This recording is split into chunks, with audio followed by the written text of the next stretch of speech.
feu, abonnez-vous dès maintenant à la chaîne et activez la cloche alarme pour ne rater aucun épisode de vos novellas préférés. L'épisode s'ouvre dans une atmosphère de panique et de reproches.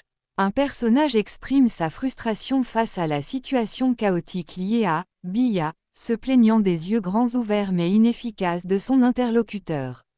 Il est mentionné qu'elle ne pourra pas toujours être là pour le sauver, affirmant avoir ses propres batailles à mener. L'interlocuteur réplique fermement en généralisant qu'il mène ses propres combats depuis très longtemps et qu'il y est désormais habitué. Il souligne qu'il ne lui a jamais demandé de venir à son secours. Face à cette ingratitude apparente, elle lui rappelle qu'elle vient tout juste de lui sauver la vie et qu'au lieu de la remercier, il choisit de lui répondre de manière insolente. Intérieurement, le personnage s'agace de ce manque de respect et ressent l'envie de lui rendre la monnaie de sa pièce à sa manière.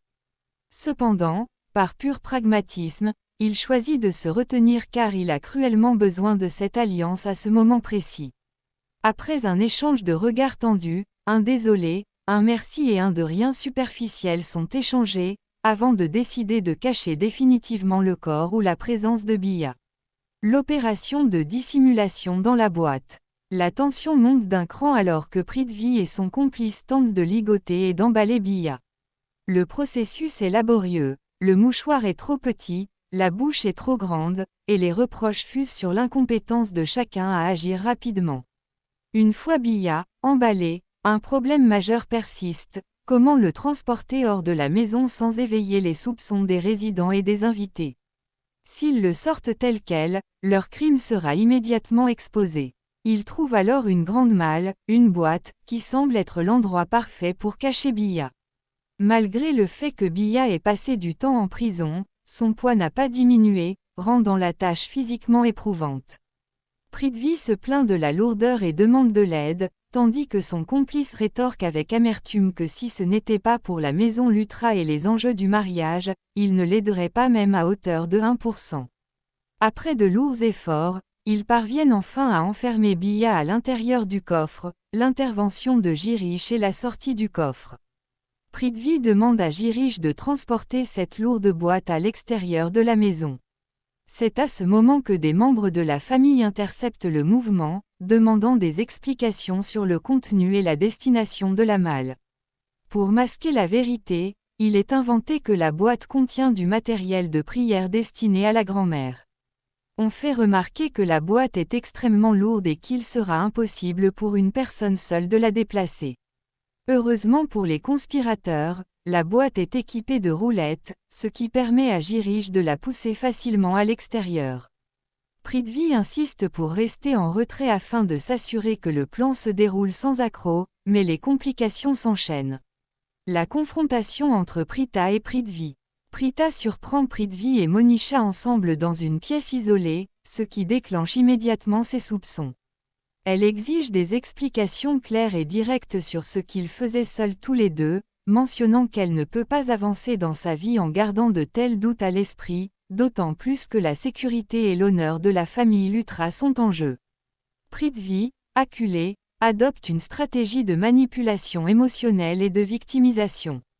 L'indignation feinte, il reproche à Prita de douter de lui et de détruire les fondations de leur relation, rappelant que la base de tout couple est la confiance mutuelle.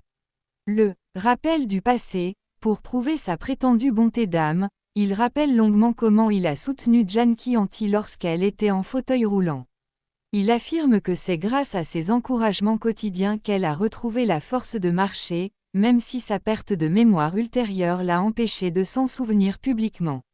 Il cite également un incident au centre commercial où un prisonnier aurait loué sa gentillesse devant tout le monde.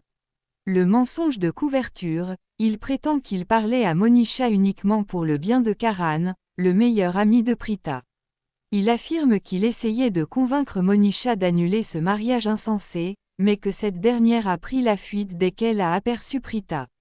Il jure ses grands dieux qu'il n'abandonnera pas ses efforts par amour pour Prita, les doutes persistants de Prita. Pendant que Prithvi débite son long monologue de justification, son esprit est complètement ailleurs. Intérieurement, il panique et prie pour que Prita le croie rapidement, car il doit de toute urgence suivre la boîte contenant Bia avant qu'elle ne soit découverte. Voyant que Prita reste pensive et sceptique, il feint de recevoir un appel téléphonique urgent pour s'esquiver prestement. L'extrait se termine sur un plan de Prita, seule, qui exprime tout haut sa méfiance profonde. Elle est désormais intimement convaincue que Prithvi lui cache quelque chose de très grave. Prithvi. L'intrigue progresse avec une avancée majeure concernant le passé mystérieux de Prithvi Malhotra. Un enquêteur informe son interlocuteur qu'after vérification, Prithvi n'a jamais fait partie de l'académie de police et que son nom ne figure sur aucune liste officielle. Il est évident qu'il cache sa véritable identité. L'inspecteur explique que bien qu'il ne soit pas un collègue officiel, Prithvi fréquentait régulièrement le commissariat pour une affaire criminelle passée. Malheureusement, un incendie survenu au poste a détruit l'intégralité des dossiers et des preuves matérielles. Cependant, une photo de lui avait été envoyée à un confrère, permettant de confirmer ses soupçons. Réalisant l'urgence de la situation, l'interlocuteur décide de pousser les investigations plus loin. Le désespoir et le mélodrame de Karan. Pendant ce temps, Karan Luthra réunit toute sa famille dans sa chambre pour ce qu'il qualifie de ses dernières volontés avant le mariage. Complètement désespéré à l'idée d'épouser Monisha, il exprime son amour à sa mère, sa grand-mère et sa tante, en buvant de manière excessive pour noyer son chagrin. La grand-mère tente de le consoler avec humour en disant que ce n'est pas un mariage, mais un sacrifice forcé. Karan décrit alors Monisha comme une manipulatrice hors pair, affirmant que si la famille représente des fourmis, elle est un éléphant, et que s'ils sont de doux lapins, elle est un renard rusé. Sa tante s'agace de ce comportement théâtral alors que la famille entière se démène pour annuler la cérémonie. Shrishti intervient en faisant remarquer avec ironie que même si le mariage a lieu, Karan ne va pas déménager, il restera dans la maison familiale. Ce manque de compassion apparent vexe Karan, qui accuse sa famille de ne pas prendre sa détresse au sérieux. Face à l'échec de tous leurs plans pour piéger Monisha, il propose ironiquement à sa mère d'épouser Monisha à sa place puisqu'il passe son temps à la complimenter, ce que sa mère refuse catégoriquement. Le sabotage du vêtement de mariage et la fureur de Monisha. L'ambiance est interrompue par l'arrivée triomphale de la grand-mère et de Janki Aunty. Dadi annonce fièrement qu'elle a déchiré le lehenga, la tenue traditionnelle, de mariage de Monisha pour gagner du temps, espérant que la mère de Karan revienne rapidement avec un meilleur plan.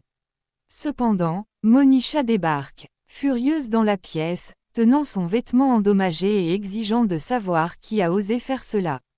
La famille tente maladroitement de prétexter que le tissu était de mauvaise qualité et s'est déchiré tout seul, mais Monisha ne se laisse pas berner. Anticipant la malveillance de la famille Luthra, elle révèle avec arrogance qu'elle a apporté une tenue de rechange. Elle s'en prémature alors violemment à Karan, l'accusant d'être un fils à maman, un lâche incapable de tenir sa promesse de mariage et de faire face à sa famille. Elle le menace directement en lui promettant de faire de leur vie un enfer s'il ne se présente pas au pavillon de mariage dès que l'heure propice aura sonné. Hors de lui face à ces insultes, Karan veut la rattraper, mais sa famille le retient pour éviter un scandale immédiat, la panique de Sherline et la traque de la boîte. Ailleurs dans la maison, Sherline se lamente sur son état de santé qui l'empêche d'aider Prithvi, qu'elle sait être dans une situation critique. De son côté, Prithvi erre paniqué dans les couloirs, cherchant désespérément à savoir où les domestiques ont emporté la grande malle contenant Bia. Complètement distrait, il bouscule violemment plusieurs personnes dans sa course sans même s'excuser, s'attirant les foudres des invités qui le traitent d'impoli et d'aveugle. Le dilemme final de Rishabh.